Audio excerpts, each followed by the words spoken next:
uh, wave particle duality of light, and the fact that it'll have a wavelength, wave number. It'll also have a frequency. Okay. And so this is typically how you represent the electric field here. And so what you'll see is you'll have the electric field and the magnetic field, and they'll always be perpendicular to each other. This actually causes some really cool, interesting things to happen. For example, if you have a wire where the electricity is flowing through the wire, the magnetic field is perpendicular from that wire. Okay, and that's why you make the rings and you can make the magnets out of them. That's why.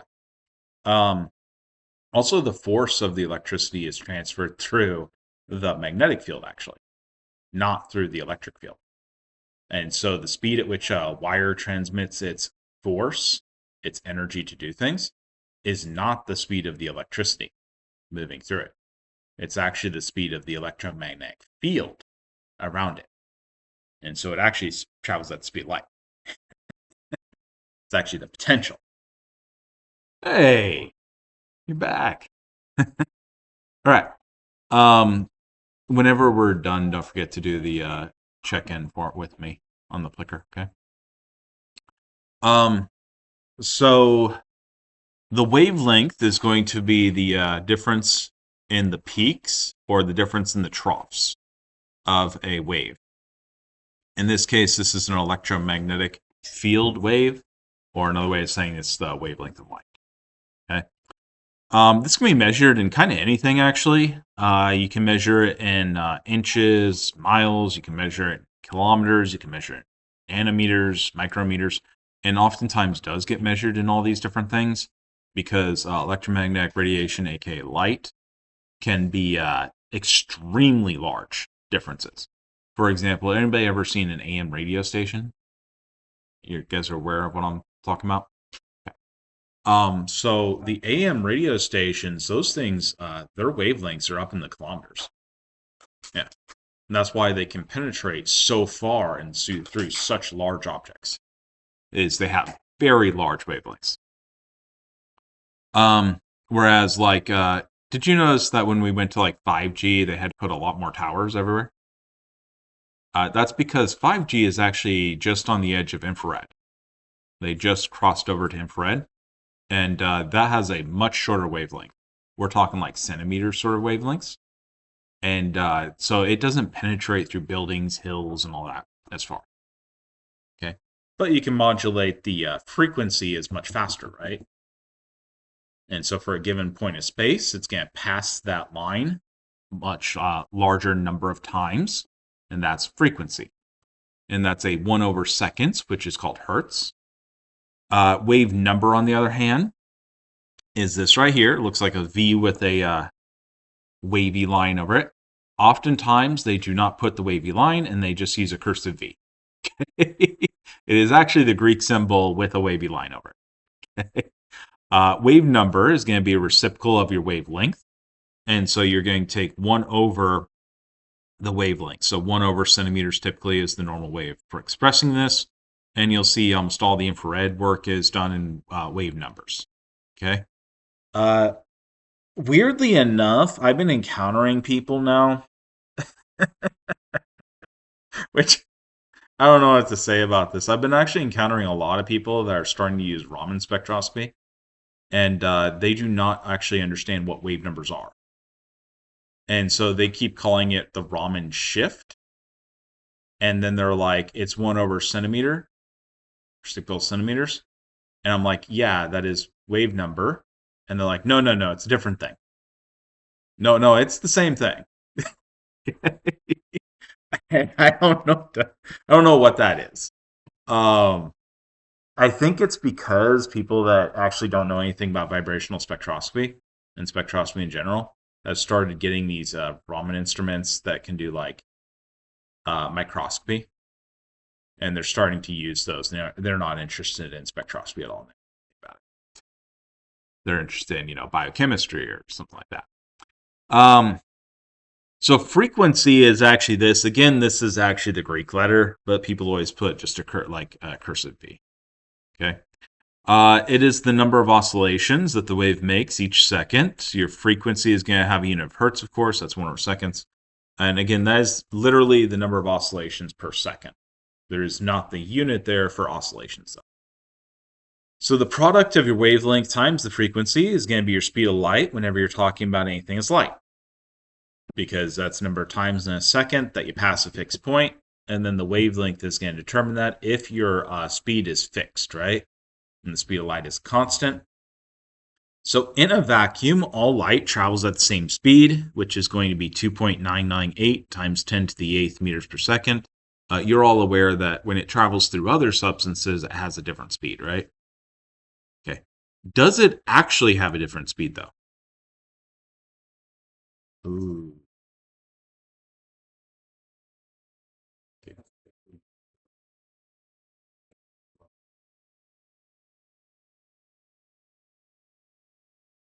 Yeah, so to the light particle, it has the same speed. Okay. To a third-party observer like us, watching it go through, the speed from point A where it hits the object to point B where it, exits the object, that's different, right? And yeah, it's because it's actually getting interfered with by the magnetic fields of the particles. And so instead of going in like a nice straight line, a lot of that speed is being used to go like that. Yeah. Okay. In fact, all objects in the universe kind of have the same quote unquote speed. It's just most particles and objects, they're not really using that for anything. So they're kind of like popping back and forth instead of moving in a direction. So in real materials, the speed of light is actually going to vary. The medium other than vacuum, you're going to have the speed of light where it is c over n. And n is going to be the refractive index of that medium. Now, this n refractive index of that medium is actually incredibly important because it actually determines, like, you notice when you look at the windows, like as you look across the window and move yourself, you can like see it easier and you can not see it easier, and it changes how it works. Okay. Have you guys ever seen like resin pours where they make fiberglass? Okay, so like they have the fiber, right? And then they pour the epoxy in. The refractive index for the fiber for fiberglass and the epoxy is actually almost the same. It is incredibly close together. And so like if you look at the fibers before they pour the epoxy, you'll notice that they look white, right? And they look very opaque. And that's because the refractive index between light and those fibers is very different. Okay? And so light, when it hits it, gets bent a lot, right? However, if you look at the epoxy being poured, all of a sudden it goes clear. And that's because the epoxy and the fibers are essentially the same refractive index. So the only surface that the light's refracting from is going to be the surface of the epoxy pour. So if you get a nice smooth surface, you can make it look very clear. Okay? And so that's actually a refractive index. It's kind of like when you're suddenly stop on the freeway and you start going like this, right? It's a very similar phenomenon. Okay? Where you're changing speeds from going to one object to the other. And so it's giving you a refraction. Now, for the visible wavelengths in most substances, n is going to be greater than 1. So the visible light will travel more slowly through the matter than through a vacuum. When light moves between the media with different refractive indexes, your frequency will remain constant, but your wavelength is actually going to be what changes there. Because as you express in the universe, that wave, you're going to actually change the distance which it moves. So with regard to the energy, it's very convenient to think of light particles as these discrete units of energy, which we're going to call photons. And so the energy of a photon is going to be calculated from its frequency. And that's going to be E equals the frequency times Planck's constant right here, which is h. And so this is Planck's constant. It's been on all those periodic table things I keep giving you. And 6.626 times 10 to the negative 34. Notice the units here is joules times seconds. So if you divide it by seconds, you will get joules, which is energy. Notice the energy of any given one photon is very, very, very small, isn't it? Okay. Even if it's a very high energy photon, it's very small. So again, the frequency is going to be seconds, 1/seconds, energy, joules. If we go ahead and modify that equation, we combine it with the speed of light, we're going to get this equation out. And so we substitute in this into here. Okay. And that's going to give us this right here. Notice we can do it in wavelength right here, which would be divided by wavelength, right? If we have wave number, though, we would be, well, wave number is 1/wavelength. And so it's just that value right there. Okay. Again, the longer your wavelength, the lower the energy of your light, right? And so if you have a longer wavelength, you're going to have a lower energy light. If you have a shorter wavelength, you'll have a higher energy light. Okay. How about wave number?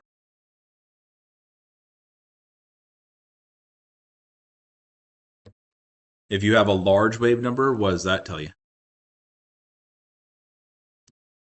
Yeah, it's inverse, right? Yeah. And a small wave number is going to be lower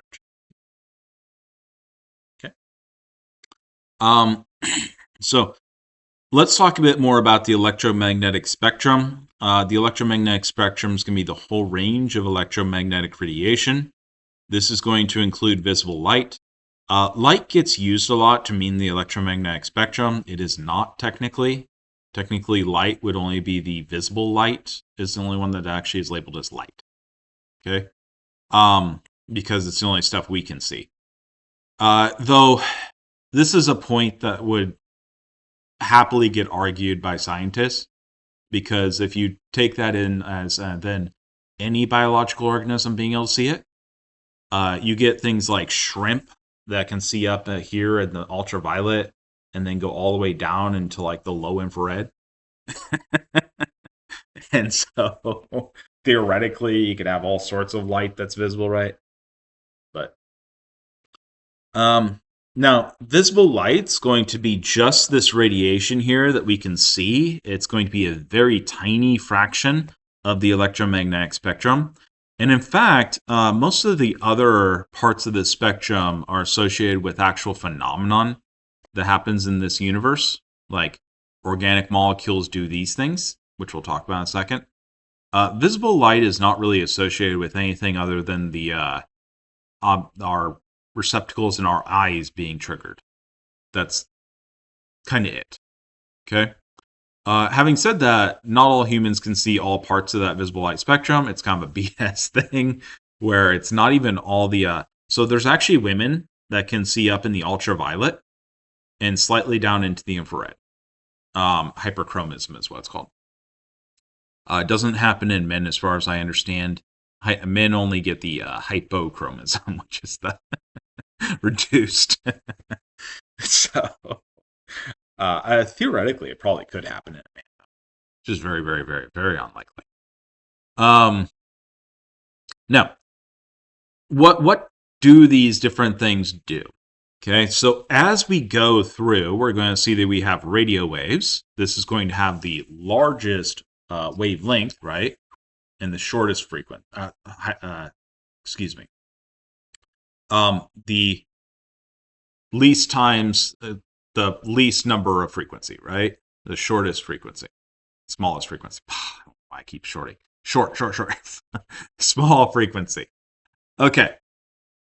And so your radio waves are very, very long wavelengths, very low energy, and they're going to be, they're going to struggle to kind of do much to anything. They're going to provide very little energy per photon. And so they don't really trigger that much unless you're a metal. Okay. Now, one of the things I want to have you think of is each of these phenomenons that these different light levels trigger, they're going to be the amount of energy you need to start triggering that, right? And when you match that energy up, you can trigger multiples, like you can do rotations, that'll be multiple, right? So it rotates twice as fast, 3 times as fast, etc. Okay? The other thing that can happen here is that when you have organic compounds, right? So we look up at the organic compounds. They're going to be much tighter bound together, aren't they? Okay. When you get things like metals and stuff, though, the energy levels in those metals are much smaller. Okay. And so you're going to trigger phenomenons in metal samples much easier at lower energy electromagnetic radiation. Okay. And so the kind of easy way to think of these phenomena that we're going to talk about is that the organic compounds are the ones we're talking about here. Okay. The metals, typically, you're going to trigger it like one or two of these lower. And so if you put a metal sample in there, you're going to trigger, for example, electrons just getting boosted off and ejected from a metal. You're going to trigger that down here in the microwave region. Anybody ever put a fork in a microwave? Or seen it? Or heard of it? That's why. That's one of the reasons, is that metals, you can cause the electrons to be ejected from them with much smaller amounts of energy. Okay. The other part that causes that is the metals are going to interfere with those microwaves. They're going to absorb and re-emit. And so they'll actually concentrate the microwaves. So depending on the shape, you can actually not have the metals eject electrons. Like I have a series of metal containers that I use for all my reheatables and stuff that are microwave safe. They're stainless steel. So, anyways, microwave. Everybody knows microwave like the microwave oven. Okay. Microwave oven does use microwaves. That is true. Microwaves also get used in the routers for the Wi-Fi. Okay. They also get used for 4G internet. And so microwave is going to cause rotations in most organic molecules. So when you get absorption of microwave radiation, you're going to have the molecule rotate. And depending on how it rotates is going to change how it absorbs that microwave radiation. So you'll have different microwave radiations that absorb better than others. And some of them won't absorb at all. Actually, most of it won't absorb at all. That's why, for example, the microwave oven heats up water. That microwave radiation it's putting out corresponds to the rotation of water. That rotation of water starts knocking other water molecules around. And so then the water molecules being knocked around randomly, that is heat, right? Okay. So vibration, this is going to be vibrational spectroscopy. Vibration is going to be infrared radiation for organic molecules.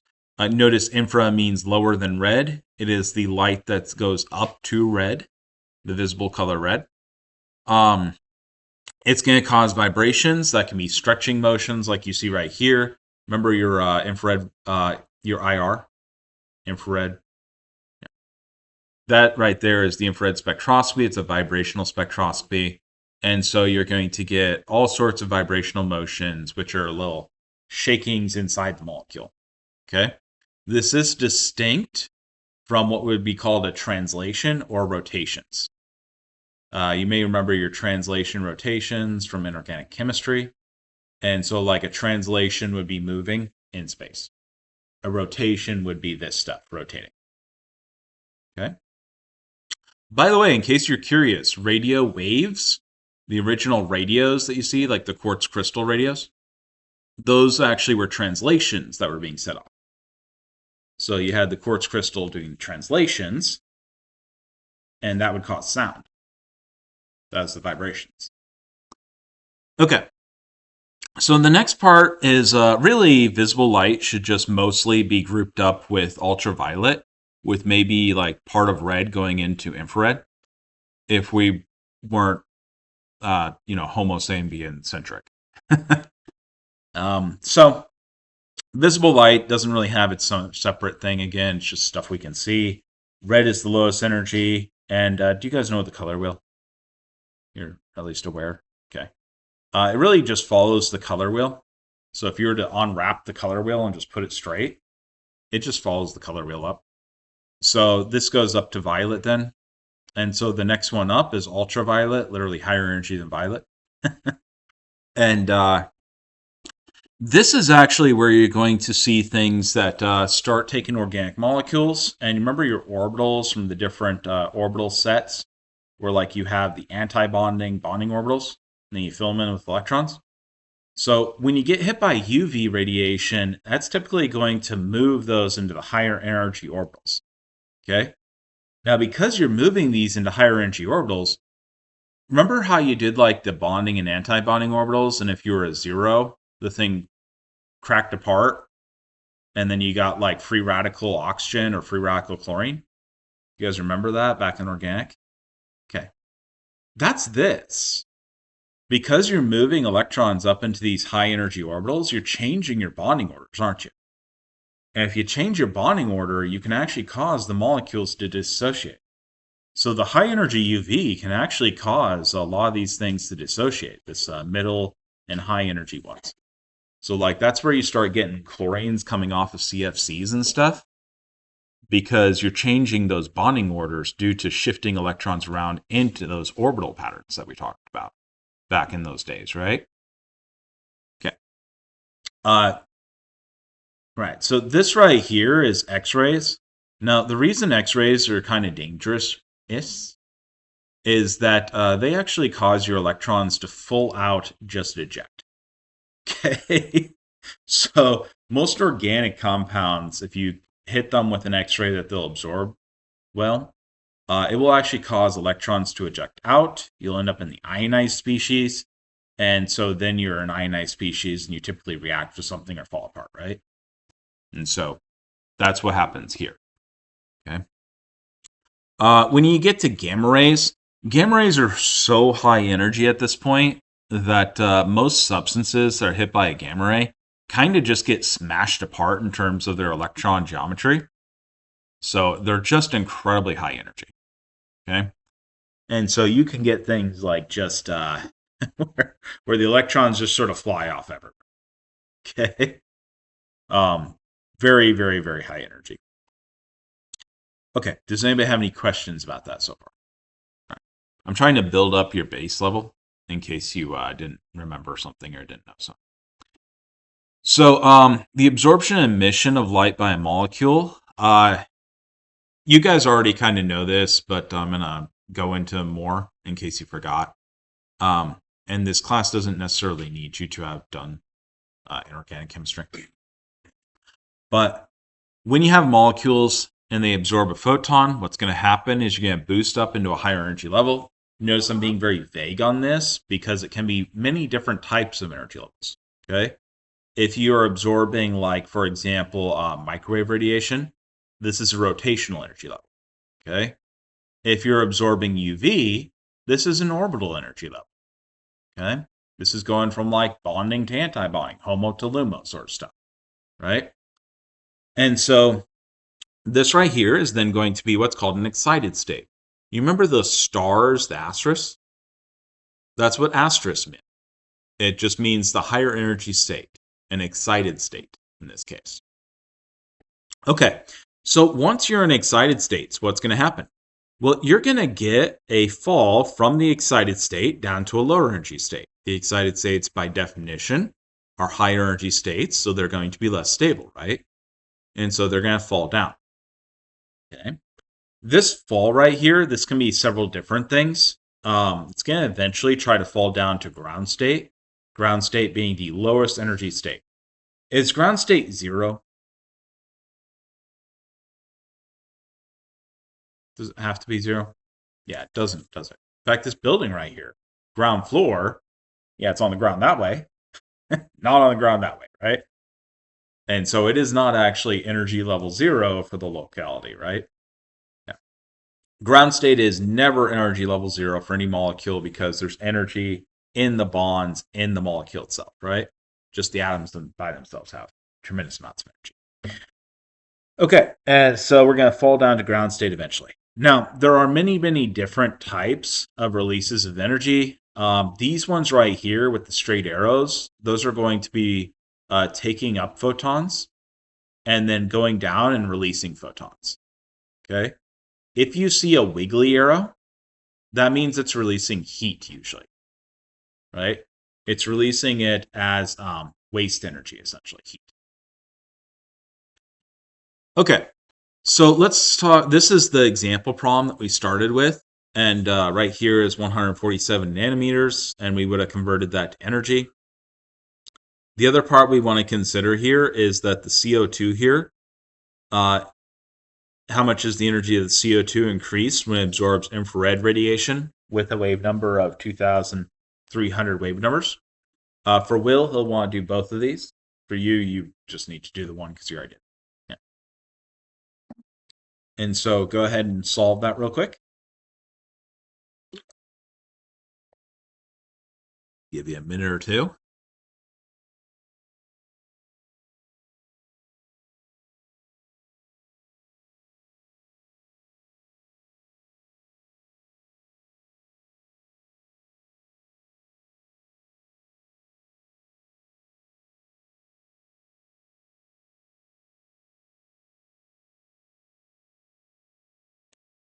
Do I have like a lisp or something? Like a very mild lisp? Okay. Yeah, I just recently had work done on that tooth area. And to me, it sounds like I have like just a little bit of a lisp. Kind of annoying. Hmm.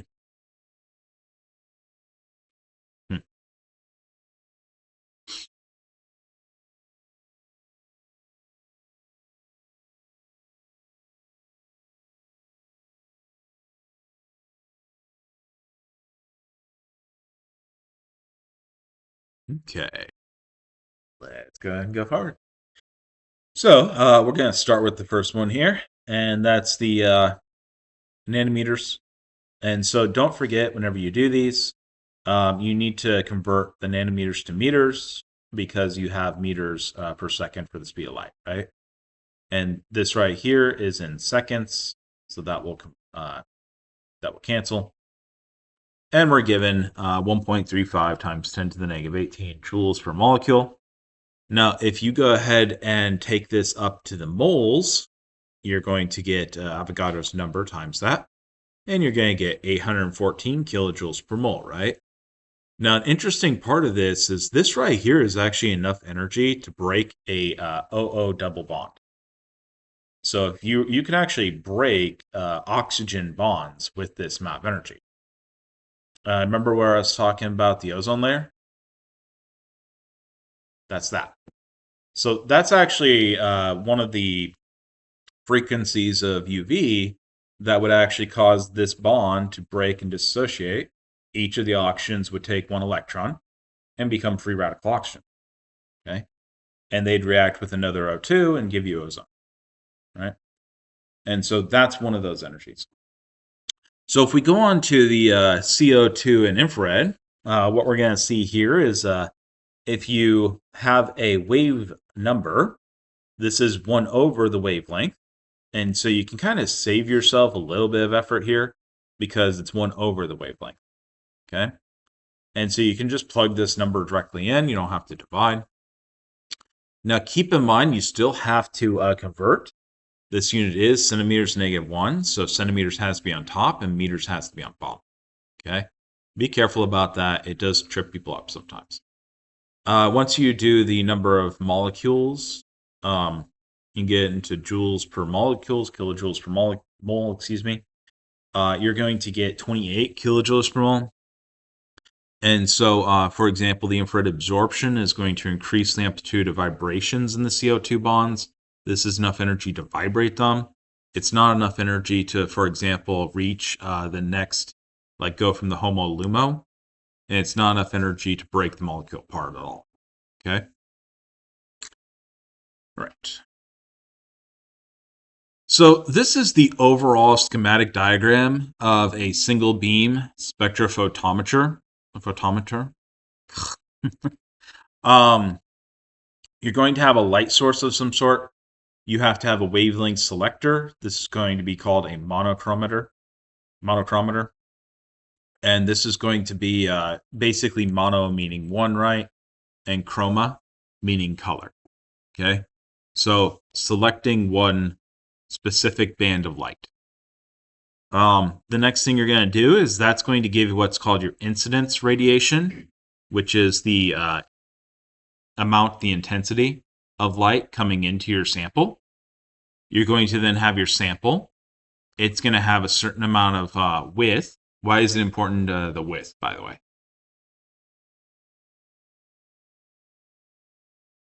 Okay, what happens as I add like layers between me and a light source? The light source becomes dimmer and dimmer and dimmer, right? So depending on this width, if you were to change this width here, this path length is what this is called, you're going to change the amount of light that's going to come out the other side, aren't you? Okay, assuming this absorbs at all, right? Now, this right here would then be P. That's the radiation that comes out the other side. Okay, that's going to be the intensity that comes out the other side of your sample. This is then going to hit some sort of detector, which is going to be your light detector, which is going to tell you, hey, this is the intensity of the light that came out. Okay? Is that making sense so far? Okay. How complicated does this actually have to be?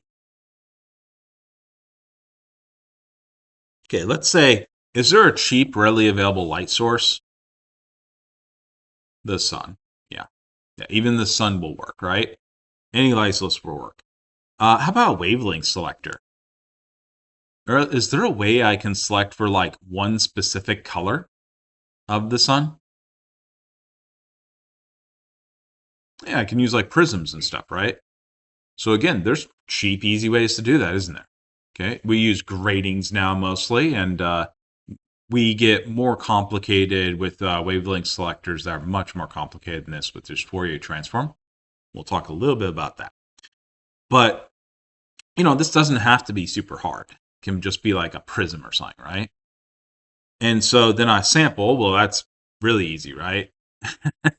Just any sample, right? Whatever I want to look at, okay? Could be the air. And then over here, light detector. Do we have a cheap, easily, readily available light detector that can give us, hey, it's about this brightness versus the other thing? You may be using it to look at me right now. Yeah. We have eyes, don't we?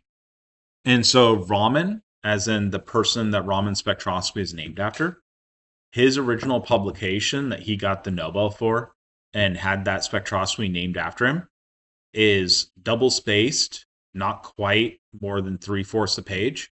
And it was literally him taking a glass tube of substance, using the sun with a basic prism, and looking at with his eyes. Okay. Now, admittedly, he probably should not have been given credit for Raman spectroscopy. There was a East German and a Russian that did the math for it and did the first spectra to a much higher quality, like 6 months and a year before him. So, yeah. But Cold War. Cold War. Anyways. By the way, a lot of other places, it's called Rayleigh scattering. They don't call it Raman spectroscopy. The light from the light source is going to have to pass through a monochromator. Gratings are one of the more common from like an analog perspective. You can use filters though. You can use prisms. That's more common in like a Fourier transform instrument is a filter of some sort. And so this right here is just a basic separation. Can you see the separation okay?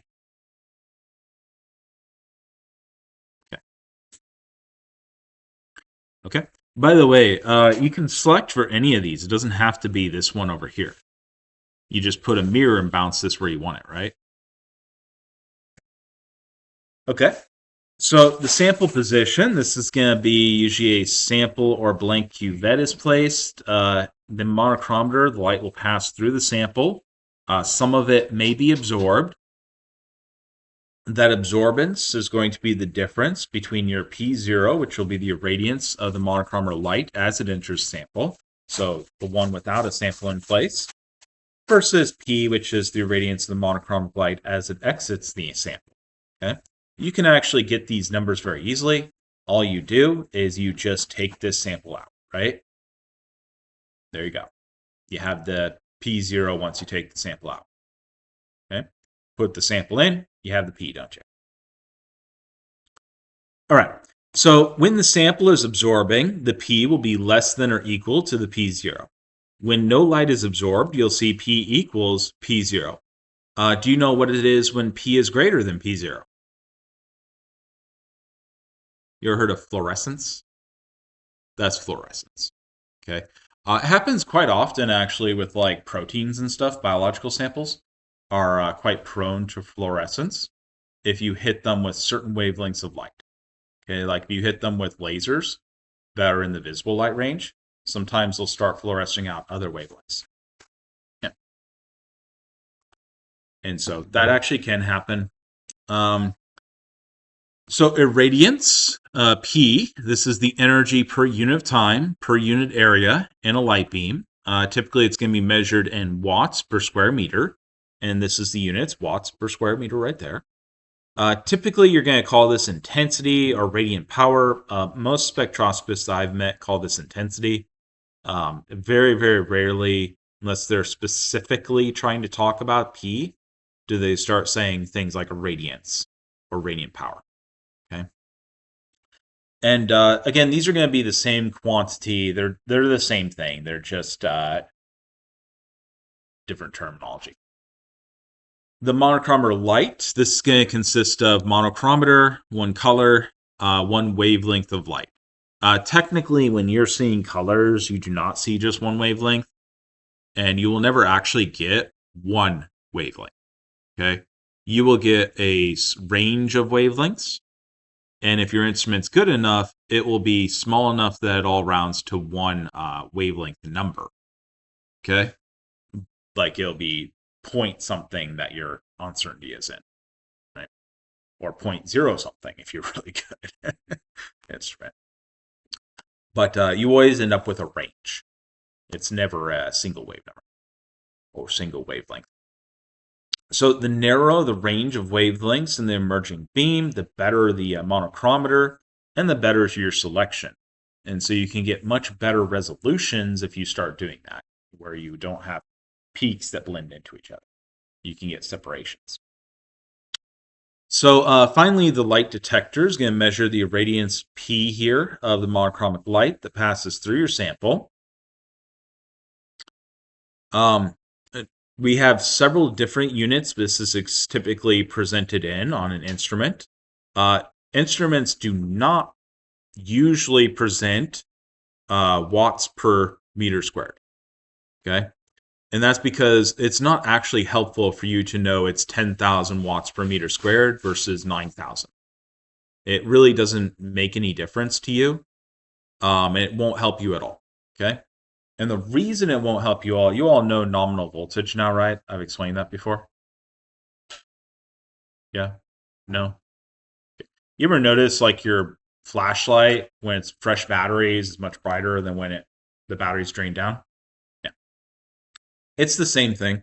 So if you get variances in the power you put in, the power you get back out is going to change, isn't it? And depending on like, you may have noticed that like sometimes your lights, when you turn them on, they're dimmer and they'll get brighter as the time goes on, right? On some buildings. That's the type of light bulb. And so same thing happens with light sources. So transmittance is T. This is going to be the fraction of the original light that passes through your sample. And so it's just a pure percent transmittance typically. It doesn't have to be a percent transmittance, but almost always is. Okay. And that's all that is. You just take P over P0 and then times 100 to get a percent. Right? If you don't do times 100, you'll get just transmittance with no percent. Now, the absorbance, this is kind of interesting. This is a unit that really comes along because of the relationship to Beer's law. Okay? So have you ever noticed that as you add drops of like food coloring to a solution or something like that, right? The first drop doesn't do a lot. The next drop does more. The next drop does, And you get this curve that looks like a logarithm, right? Logarithmic curve, like that. And so, like at this point here, like it does a lot here. And then as you add more drops, you really just don't even see a difference anymore at some point, right? It just absorbs almost all the light. Okay. And so that's called Beer's law. That's how you relate that to the actual absorbance that comes through. And so what they do is, because that's a logarithmic relationship, they've made this unit called absorbance that is a logarithmic relationship. Okay. And so this is going to be the log of the transmittance upside down. Okay, is the log of P0 over P. So it is negative log of T, or the log of P0 over P. Is that making sense? Yeah. And what that does is it lets you focus on this region. Okay. In this region right here, these are going to have large changes in their numbers, right? As you get up here, you're going to have relatively minor changes in these absorbances. Okay. And so you see these, it has a very different look to the spectrum. Okay. So your big absorbances, they really show up. Your minor absorbances, they don't show up that much. Does that make sense? Yeah. Percent transmittance is pretty linear in comparison. I mean, it's still a percentage, so it's percent, but in comparison, it's much more a linear scale. This would be what they look like. For example, if you get the same amount of light out, you'll get 100% transmittance, right? And you'll get 0 absorbance. This would be what's called usually baseline. Notice that baseline on percent transmittance is on the top, 100% transmittance. Absorbance will be on the bottom. Okay. Over here, you have 0.1. And so you'd have a 10% transmittance, but this would be a 1 on absorbance. See that? And so it absorbed quite a bit of light. You get up here to 0.01. This would be a 1%. So a 1 to 10 ratio, right? This is only absorbance 2 now, because we're logarithm, right? Log 10. So every 10 gives us a unit. And so it kind of shrinks those differences down, doesn't it? All right. So this is Beer's law that I was talking about. So the absorbance, this is directly proportional to concentration. This is one of the reasons why they've made the absorbance unit. Notice that these don't actually have units. Okay. There's not a centimeter, meter, none of that, right?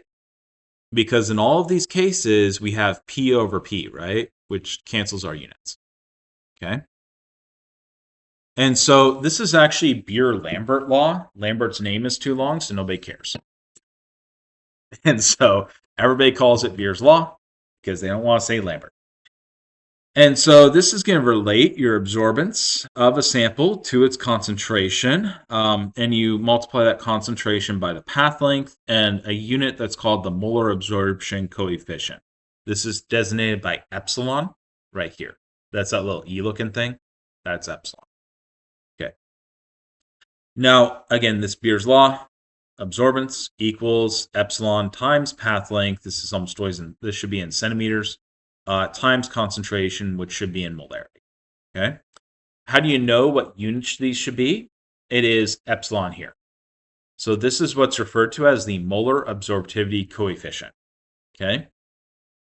It is how well that specific substance absorbs that specific frequency of light. All right. So for example, the window does not have a very high molar absorption coefficient for visible light, right? And that's why you can see through the window very well, right? On the other hand, if we were to look at, for example, the white paint doesn't have has a very relatively low molar absorption coefficient on most colors. If we were to look at like the red desk, the red chairs, right? It's going to have a low molar absorption coefficient for red. It's going to have a high one for the opposite color in the color wheel, which is green. Okay. And that's why you see that sort of red color. Is that making sense? If you see black, for example, that means it has a very high molar absorption coefficient for visible light. And that's what makes it black. Okay. Okay. Does anybody have any questions? No? Okay. Let's see the examples. Have you guys done a Beer's Law in like general chemistry? And it looks something like that?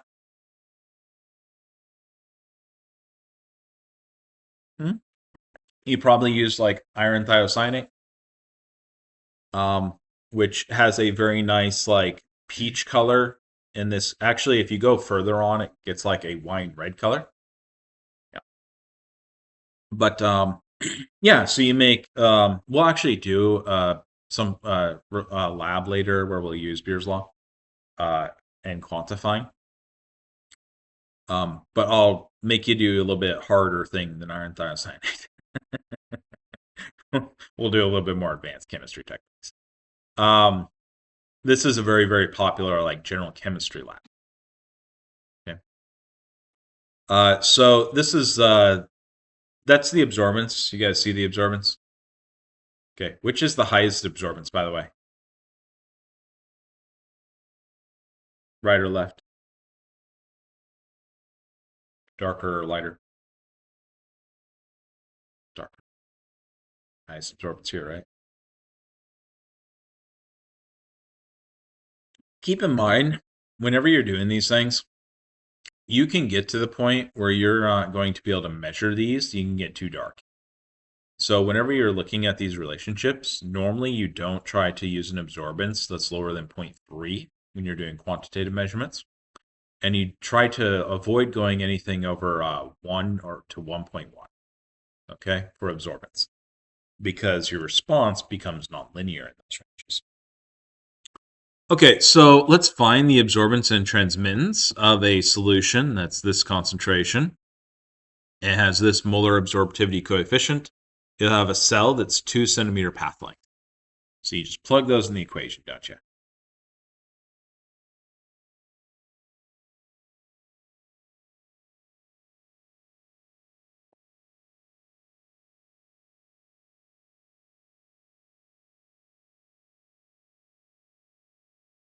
Okay. So I'm going to start moving on here. So all your units are the proper units, right? So I typically don't even bother with Beer's Law. I just take my molar absorptivity coefficient and I knock the units out of that I don't want anymore. Okay. In the case of absorbance, that's all my units. I just need to get rid of them all. And so I multiply by centimeters, I multiply by molarity, and that gives me 1.9, 1.49. If we want to get that into transmittance, what we would have to do here is we're going to have to do the inverse of that negative log t, right? And so we're going to take a negative value, and then we're going to take 10 to the power of, right? So 10 to the negative a is going to give us our transmittance. Notice that's not percent yet, so if we want a percentage, we have to times 100, and that gives us percent. Okay. Anybody have any questions there? You're going to end up doing Beer's Law a fair amount.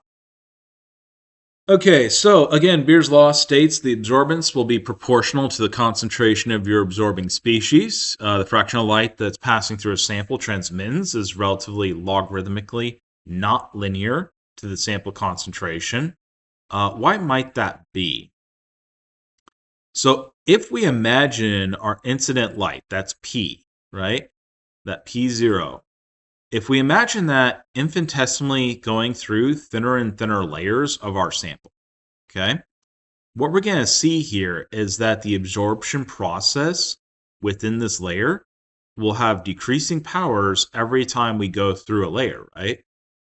And so your incident power is going to change every single one of these iterations, isn't it?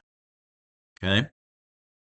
So your concentration of species here is going to remain essentially the same throughout. And your thickness of your section, this can actually change depending on what you do, but this is dx. Okay. So the relationship between the change in that P as you go through these infinitesimal layers is going to be this formula right here.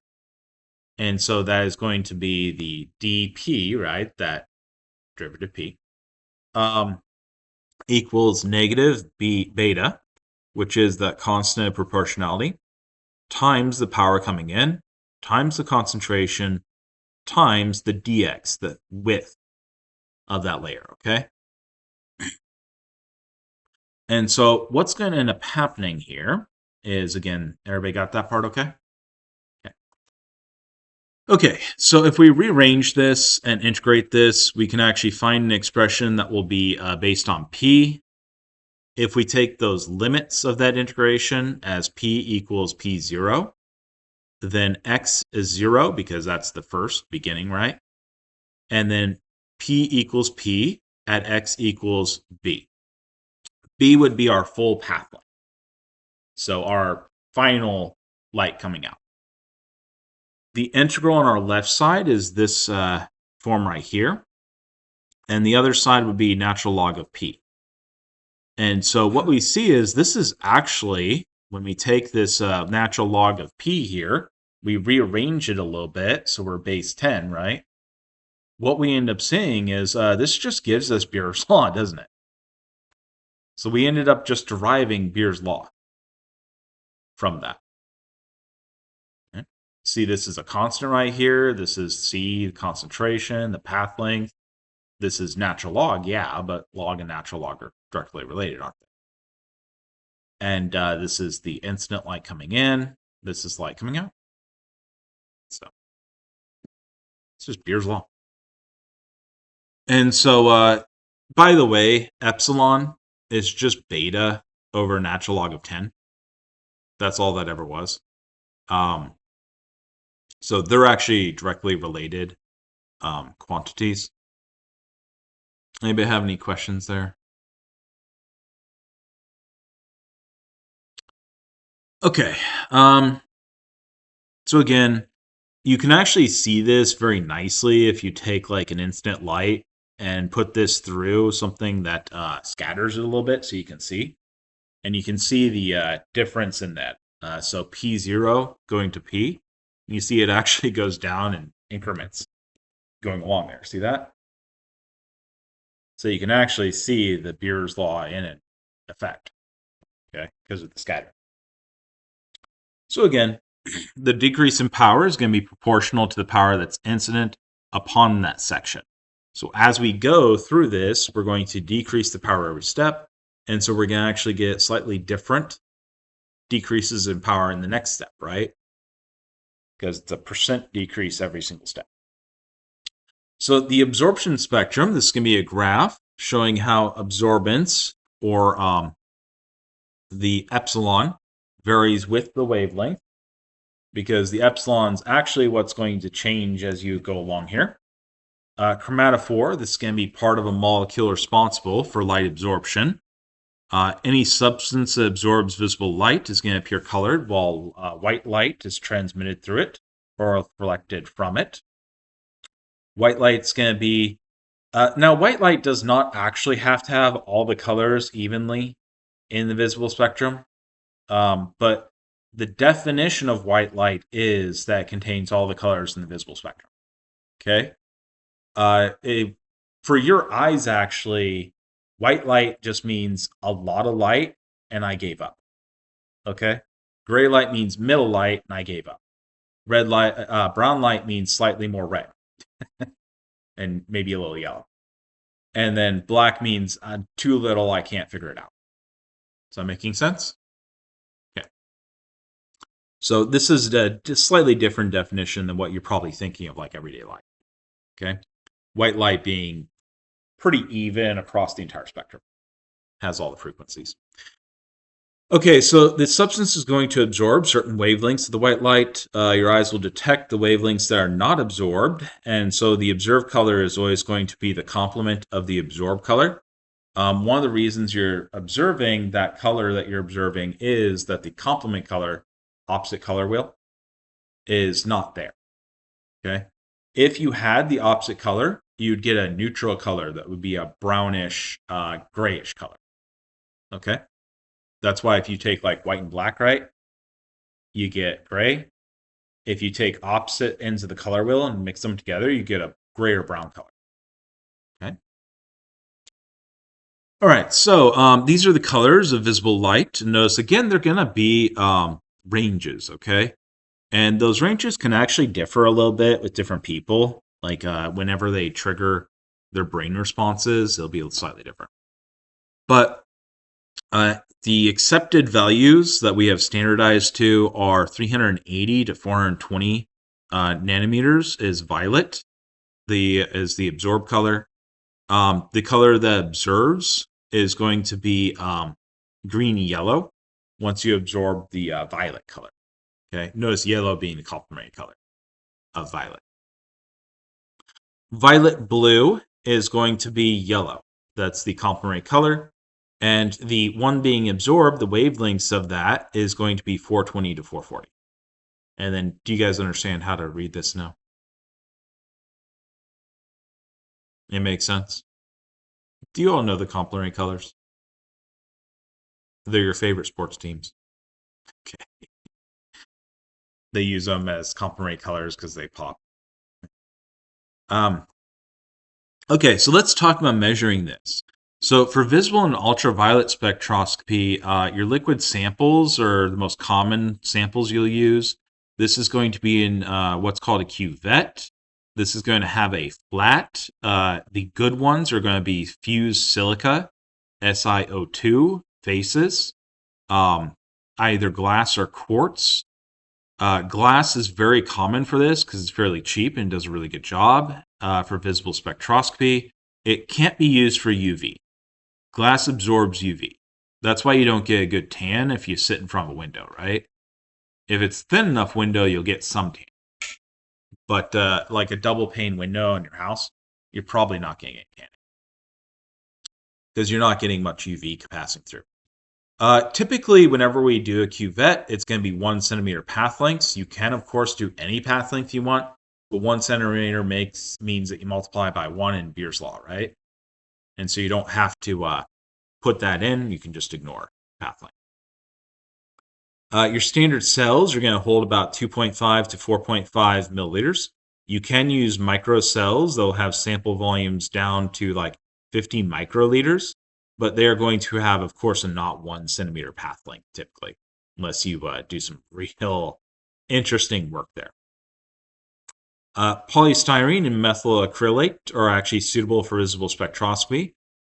They're not compatible with organic solvents. The organic solvents typically dissolve them, but you probably have used methyl acrylate. They were the plastic ones. You probably didn't use glass because they tend to break and they're kind of expensive. And the really good ones are going to be like quartz. Okay, and they're very expensive and they're very, very good. But we don't use them in these labs because they break, and then we're out several $100s. So standard, this is the standard like 1 centimeter one. This one has a lid on it, and it has the little hole to fill up and markings. Yours probably didn't have a lid. Use this. This is the 1 millimeter path one. It's just a thin one that has like basically the glass fused together on the sides and bottom. Put it in the top very carefully. This is cylindrical. If you want a larger path length, because you're doing something that's very diffuse, low concentrations, this is how you do that. So you can fill it in with one side and pull it out the other. Okay. You can also flow these, by the way. So like you can continuously introduce like a cooler temperature, hotter temperature, or whatever you want to. Okay. Microcells, these are going to have a very tiny little portion of it. They're made bigger, so they're just easier to handle because they'll get so small they can't deal with it. This is a flow cell. You put sample in and then you bring it back out. Typically, it's going to be used for like studying reactions or biological samples that might degrade over time. This is a thermal cell, so you're actually varying the temperature inside here. Okay. This is the usefulness versus pricing. Glass is expensive-ish. Infrasil silica is for the near infrared, actually. So as you get close to the infrared, that low red color. And this is very expensive. Quartz, very, very expensive. We're talking hundreds to thousands. Okay. These are like usually like 40s, 50s, somewhere in there, dollars per one of these cells. And they break easy. These are the disposable cuvettes. We don't actually dispose them because you can use them multiple times if you're careful with them. But you should dispose them in like research, okay? They have much narrower regions they work, but they are pennies. They're like you buy a whole case of them, like 50 of them for tens of dollars. Okay? So they are, change. Much, much cheaper. Now, for infrared measurements, infrared does not work well with glass. So you guys ever seen any of the videos with like infrared night detection sort of stuff? No? Yeah? Yeah, it like the glass makes it go like bright white, right? And you can't see past it worth anything. Yeah. And so, yeah, glass is not usable for infrared measurements. You just can't use it at all. It absorbs and reflects it extremely well. So the useful ranges for common infrared windows are these ones right here. These again have very, very extreme price ranges on them. The cell materials are going to be selected based on a few different factors. There's the infrared transparency, the window which it's transparent right here. But there's also the compatibility with a solvent. So if you're doing water measurements, should you use NaCl? Would you want to put these NaCl cell windows into water? No, they're freaking table salt. I have a really funny story if you guys want it about a graduate student in my lab. So we used KBR windows. They're about $400 per window. So about $800 for a set. And that's for the cheaper ones. You can get more expensive ones. They are, of course, water soluble, right? Everybody's up with me there. So a graduate student that worked in our lab, we used to have to polish and clean these. And we do that with alcohols, very pure alcohol, okay? And chromium for the polish. This person was like, it's really dirty. I'm going to wash this. And so he soaked it in soap water. And then, so he comes running up. We're talking about publication up to Durig and goes, somebody stole my windows. We need to find the person quick. They must be somewhere nearby. And so Durig goes down and he is looking around and he goes, what's this? The soap water I was soaking up. What the hell? And so that was $800 gone. Luckily, it was only the KBR. These cesium iodide ones here, they're about 2 to 3 times the price. Yeah, they're much, much, much more expensive. Yeah. Anyways, waters and alcohols will absorb strongly in the infrared. They're not compatible with many of the cell materials here. Path lengths are typically going to be pretty short. This is actually to minimize the background absorbance due to solvents. And so, like you'll see whenever we get that infrared instrument set up, the path length is extremely short. It's actually somewhat of a positive because it means that you can use less sample, which is always a nice thing. But these are the ranges on which they can be used. Diamond has an absolutely fantastic range. It is also about $8,000 for a little chip of this diamond material for the, because it has to be very, very pure, very perfect with almost no imperfections. They are lab grown, but they are very expensive. These are not like I just salt out and then it's rough and I don't care. Okay, they're incredibly precise pieces of equipment. This is polyethylene, by the way. This is why you can use this for things like near-infrared instruments, and those are very cheap, and they use them at like the airports. Is they can actually use polyethylene windows. You may have noticed, like, if you take the bags up, they have like an instrument they put stuff under, and it's like in little bags they put it under. You guys ever seen that? You know what I'm talking about? At the, the TSA? Yeah, TSA. All right. So let's talk about the infrared sample preparation. Solid samples are going to be ground into fine powder. Oftentimes, they'll be added to mineral oil, which is Nujol. This is going to create a dispersion. This is called a mole. That's what their dispersion is referred to. It is not actually dissolving it in. It is just like dispersing it, and they're floating around in that oil, right? And it'll take a long time for it to fall out.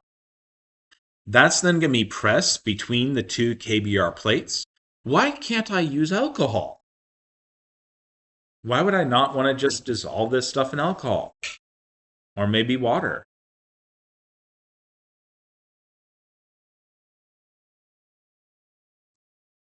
Well, they absorb infrared radiation really well, right? So if I put it in alcohol or water, I'm going to lose a lot of parts of my spectrum, okay, that I may want. Now, this right here, this has actually fallen a bit out of favor, if I'm being honest. Most analytical labs don't even bother doing this stuff anymore because ATR, FTR spectroscopy has become so much more popular. In which ATR is called attenuated total reflectance. And what you put in is you do still grind it down usually if it's a solid material that doesn't spread nicely. But you just put the solid material directly on the ATR crystal, and you don't have to do a dispersion. Okay? But if you need a more even coating, if you're having problems with the crystal structure causing issues, you may still do a dispersion. You can use a 1% mixture by weight sample of KBR. This can be ground down into fine powder. You can then take that material, put it in with your 1% of your sample with that material. And then this is actually going to be pressed into a pellet. We have 2 pellet presses actually out there. I have no idea why they had pellet presses, but they do. 2 of them. One new, one very old. And this creates like a semi-translucent pellet. It's not perfectly translucent to your eyes, but it'll be translucent to the IR. And so the moles in KBR, these are predominantly going to be used for qualitative analysis because they do add some issues to this. Attenuated total reflectance is the greener approach for infrared spectroscopy. It's gotten to the point where realistically, if you're buying an instrument, most people are just buying ATR now. They don't even buy the other equipment anymore. So most labs don't even have the equipment to do a lot of this stuff. It's going to be ATR almost all.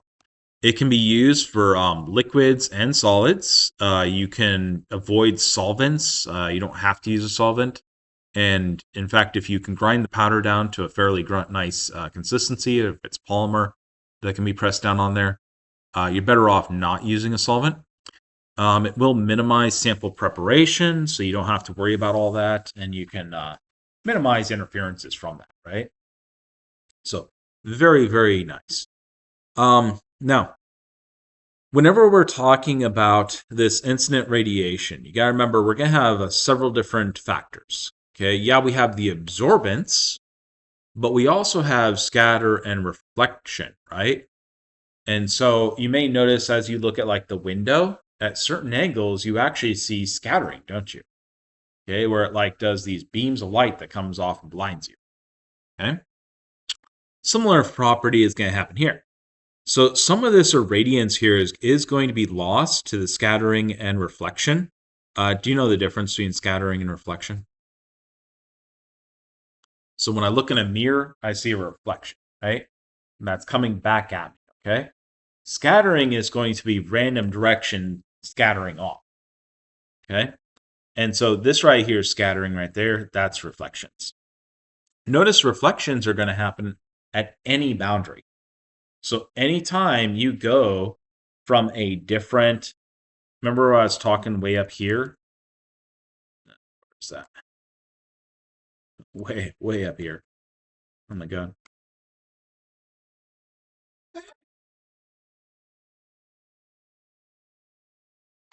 Yeah, here.